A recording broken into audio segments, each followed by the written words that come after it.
أعوذ بالله من الشيطان اللعين الرجيم بسم الله الرحمن الرحيم اللهم صل على محمد وآل محمد وعجل فرج السلام علیکم ورحمۃ اللہ وبرکاتہ۔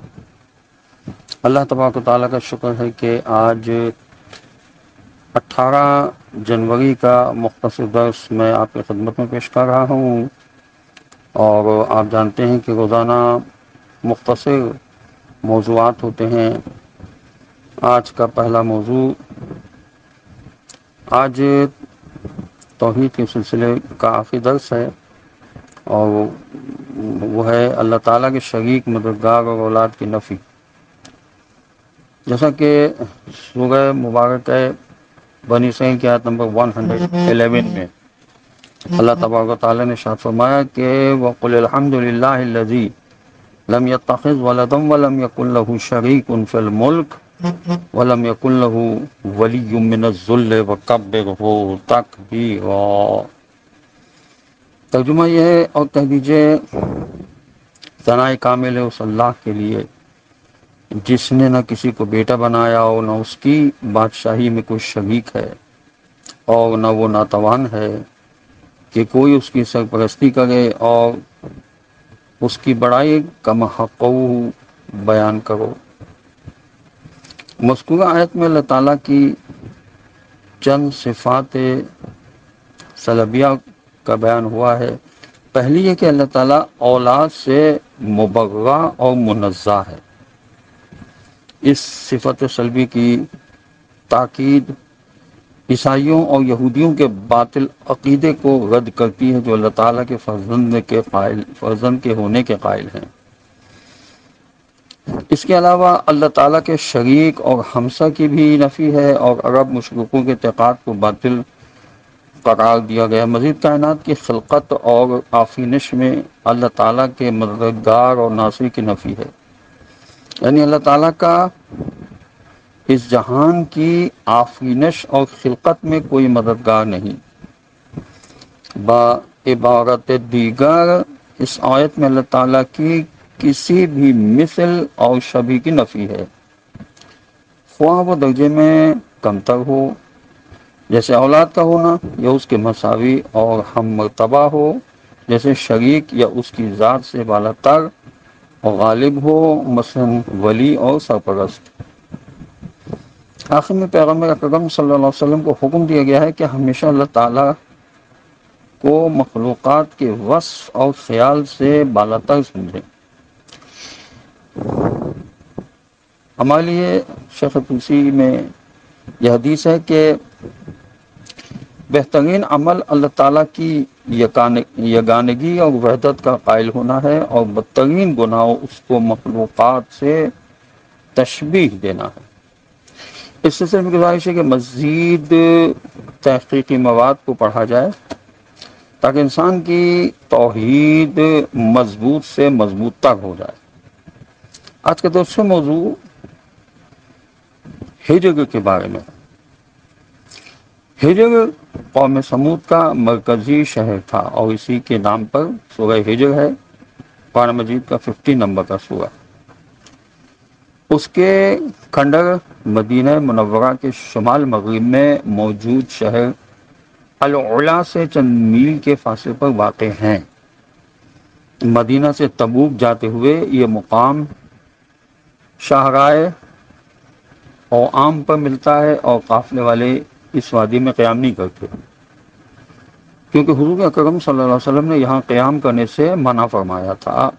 8ویں صدی کا سیاح ابن بطوطہ جب یہاں پہنچا تو وہ لکھتا ہے کہ یہاں سرخ رنگ کے پہاڑوں میں قوم سمود کی عمارتیں موجود ہیں۔ انہوں نے چٹانوں کو تراش کر ان کے اندر عمارتیں بنائی تھیں۔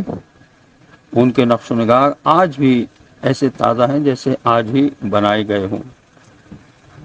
ان کے مکانوں میں آج بھی سڑی گلی انسانی ہڈیاں پڑی ہوئی ملتی ہیں۔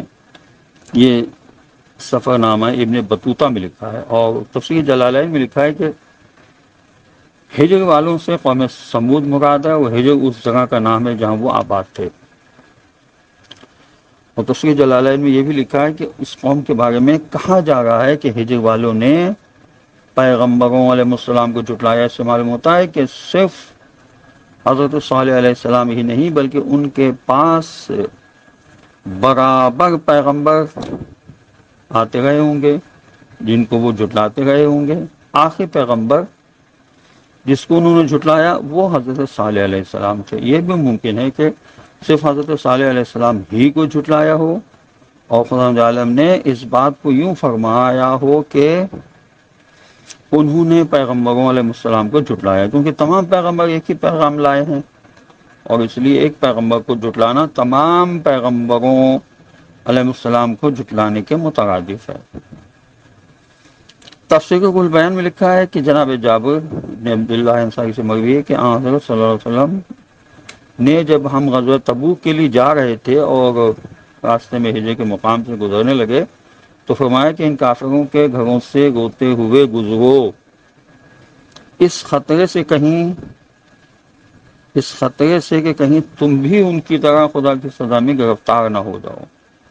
پھر حضور صلی اللہ علیہ وسلم نے اپنی سواری کو تیز کر دیا۔ تفسیر البیان میں یہ بھی لکھا ہے کہ ایسے مقامات کو آباد نہ کیا جائے، خالی رکھا جائے تاکہ لوگ عبرت حاصل کریں۔ آج کا تیسرا موضوع یہ ہے کہ مستدرک الوسائل کی جلد 2 صفحہ 58 پر حدیث ہے کہ جس کا عنوان ہے کہ اسلام میں سب سے پہلا شہید کون تھا۔ عربوں میں سب سے پہلے جس نے روٹی کو شوربے میں ملا کر سرید بنائی ہمارے جد بزرگوار حضرت ہاشم ہیں،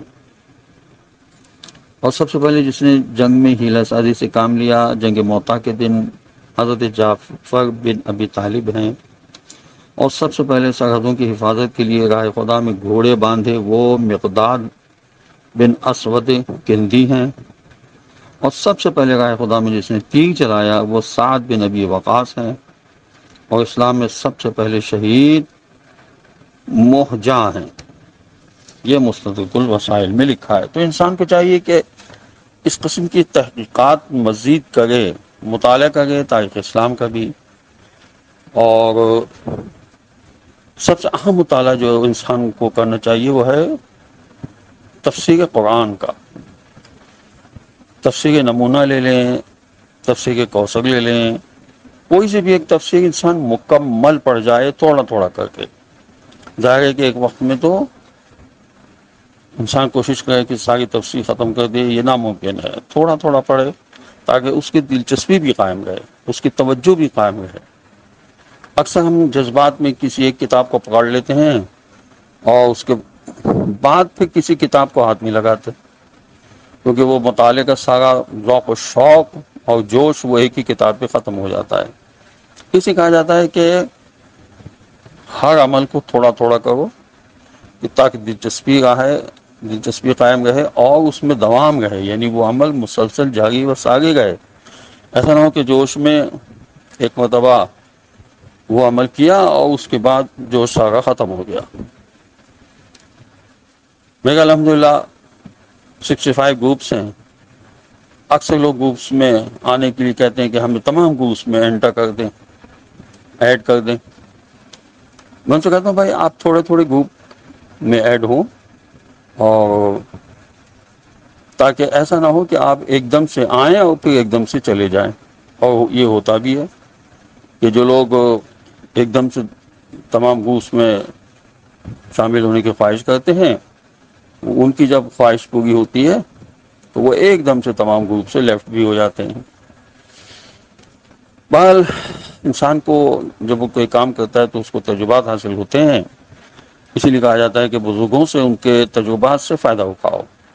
آج کل لوگ بزرگوں سے ذرا دور رہتے ہیں کہ بس ان کی زبان تو ہر وقت چلتی رہتی ہے، لیکن اکثر ان کی زبان سے بہت اچھے مشورے اور ان کے تجربات بھی منہ سے نکلتے ہیں جس سے انسان فائدہ اٹھا سکتے ہیں۔ فائدہ اٹھانے والے جن کو فائدہ نہیں اٹھانا ہے، وہ سمجھتے ہیں کہ ہم صحیح جا رہے ہیں، وہ کسی کی بات سننے کو تیار نہیں ہوتے ہیں، خدا مند عالم کی بارگاہ میں دعا ہے کہ خدا امام زمانہ کے ظہور میں تعجیل فرما دے اور ہمیں ان کے اعوان و انصار میں شامل ہونے کی توفیق نصیب ہو۔ وآخر دعوانا ان الحمد للہ رب العالمین، وصلی اللہ علی محمد وعلی آلہ الطیبین الطاہرین المعصومین المظلومین۔ السلام علیکم ورحمۃ اللہ وبرکاتہ۔